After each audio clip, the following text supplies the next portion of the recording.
Good morning and welcome to your Gospel reflection for today. Today we're going to be talking about the subject of questions and answers. But first we're going to read our Gospel reading for this week, which is taken from Matthew chapter 5, verses 1 to 12, and it says this. Now when Jesus saw the crowds, he went up on a mountainside and sat down. His disciples came to him and he began to teach them. He said, "Blessed are the poor in spirit, for theirs is the kingdom of heaven. Blessed are those who mourn, for they shall be comforted. Blessed are the meek, for they shall inherit the earth. Blessed are those who hunger and thirst for righteousness, for they will be filled. Blessed are the merciful, for they will be shown mercy.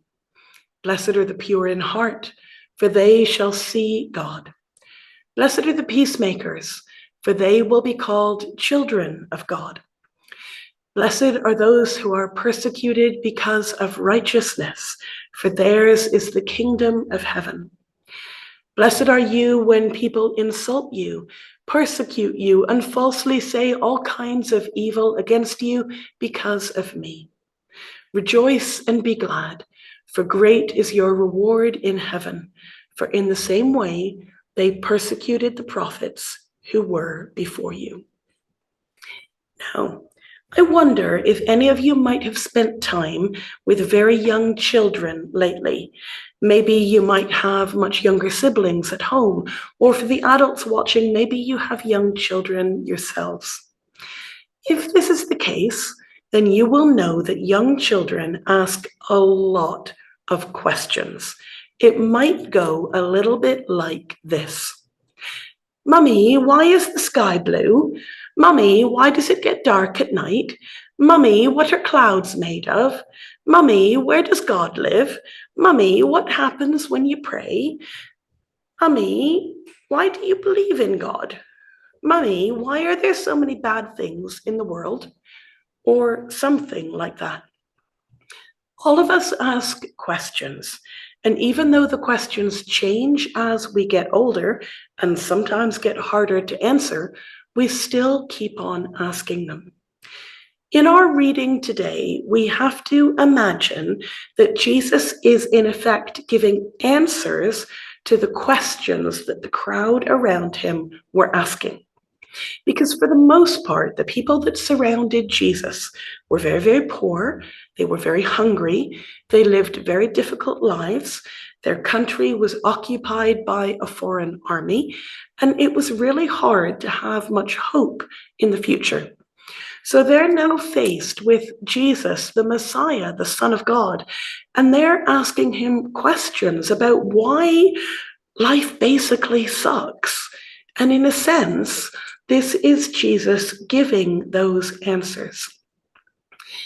Jesus is basically saying to them, "Listen, I know you guys are going through some really hard times right now, but God doesn't want it to be this way, and it won't be this way forever. Because God is bringing hope into the world, hope and a promise in the future. And that's not too different from what it's like today, because being a Christian is about having hope.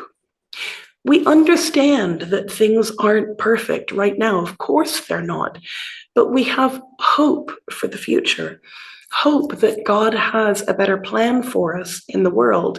And hope that one day things will be better because God's light will break into the world.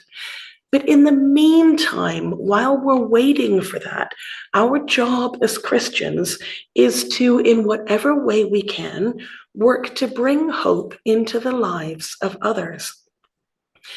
You see, there's a really famous quote, some of you might have heard it, and it goes like this: "You either have to be part of the solution or you're part of the problem." You see, being a Christian isn't just about praying and asking for God to make the world better, although that is part of it.